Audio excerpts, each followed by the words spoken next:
Well, hey guys, it's Dr. Drake 63 here, and today I'm going to go ahead and try out some of what I've seen highly touted as the best stuff to use on bringing luster as well as protection to a blued steel firearm, and that's what's called Renaissance wax. Now, this is a wax. This is not contain any kind of ammonia or anything that might negatively impact your bluing, so it's very safe. This is a multi-purpose kind of stuff. I know you can get it on Amazon and things like that. I was able to actually find some of this at the local woodworking shop.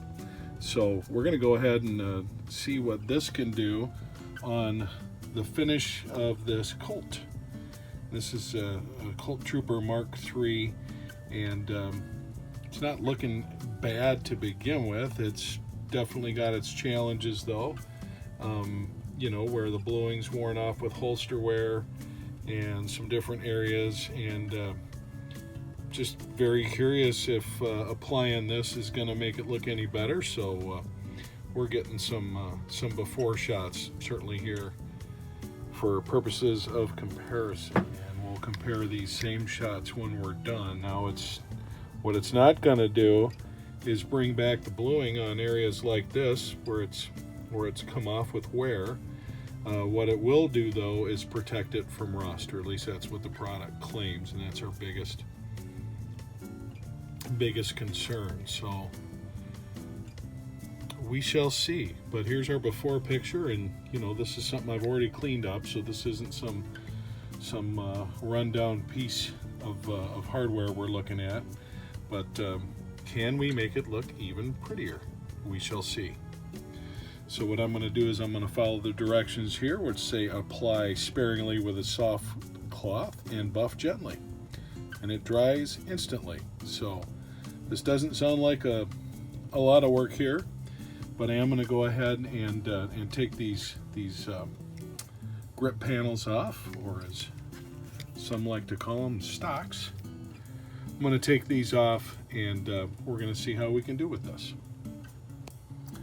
Now, you might notice right off the bat here there's a bit of a line, and that's where the grips have covered and where they have not. These are I believe the original grips on this firearm, which are in very good shape.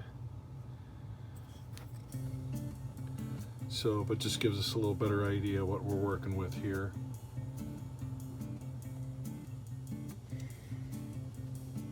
Make it real clear that a little dab will do you, so we'll see about that.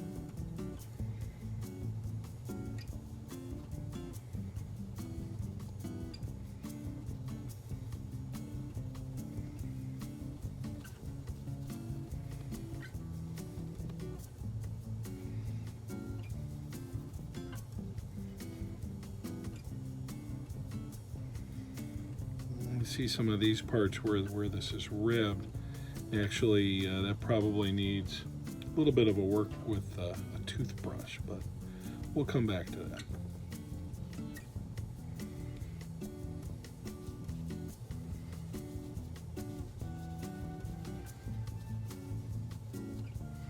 On this firearm, the top of it is kind of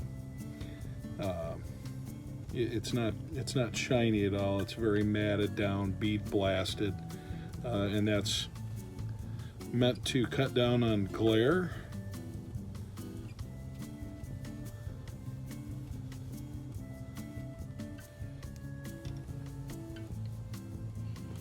So according to this, it can dry, and it dries right away.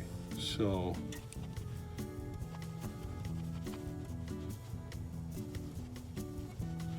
that means we can get busy gently buffing this out, and that's what we're going to do. Okay, well, if you noticed before, there was kind of a line there that this buffed out really nice. And just in general, looking at the surface, you know, what it doesn't do is, as I mentioned, it doesn't fix worn off bluings. It doesn't take scratches or anything like that off, but what it does do this provides a bit of a luster, I guess, for lack of a better word. And provides a protection as well. You know, now this is a firearm that, given its condition, I'm going to baby quite a bit. You know, this is not some, you know, 95% Colt Trooper. Now it sure does shoot really nice, but it's a little bit loose in the cylinder.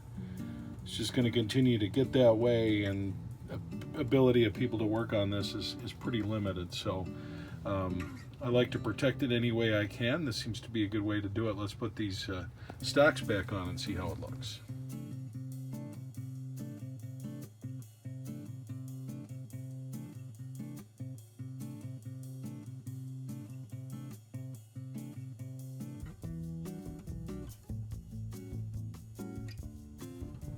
And as you can see there, it's, you know, especially from a distance, wow, huh?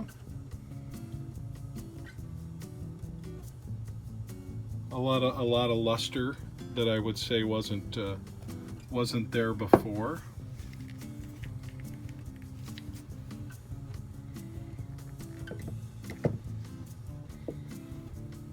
And there again, so you can see it's not perfect, but I go and re-blue this. It's not going to be the same firearm. It won't. And you know, I'm not too worried about its retained value, but just really don't want to mess with this. It's from 1975. It shoots like a champ.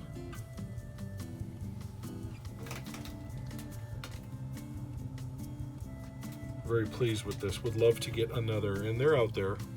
They're out there. But more and more, they're not cheap. But anyway, I'd have to say that overall, I'm pleased with this product, and we're going to see how she does with a brand new firearm now. Okay, I mentioned brand new firearm, and that would be taking a look at this 586 from Smith & Wesson. You might recall a little bit challenged on the spot around where the roll mark is, which is actually etched in. And I did use some flits, which has done a lot to buff out that grayness, which is really weird. I'll not understand that, but we'll see how that holds up. But so here's one that's not very challenged. Here's an older one. Now this is a matte finish. This is a 28-2, and this is a firearm that's 30 some odd years old. And so we're not expecting that to reflect back, but we're gonna actually try a little bit of this Renaissance on both of them. But these would be our before pics. And like I said, this one's pretty shiny, so I don't know how much we're gonna help it, but let's find out.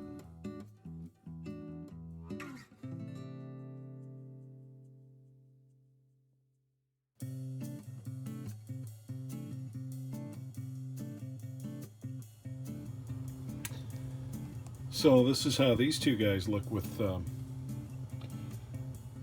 Renaissance wax, and you notice again this is kind of a matte finish, so it's not going to make it too shiny, but if anything else, it will protect it. And that's the Highway Patrolman. I'm looking up at this guy here. That's the 586, and already had a nice shine to it, but if you ask me, it does look a little bit more shiny.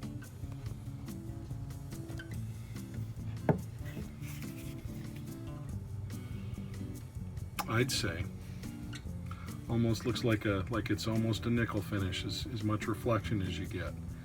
But good job. I'm really happy with the way, just speaking of this particular firearm, that this was able to come around right there, and we don't have that issue with that being grayed out. That's pretty much gone. If I never knew it was there, I wouldn't know it was there.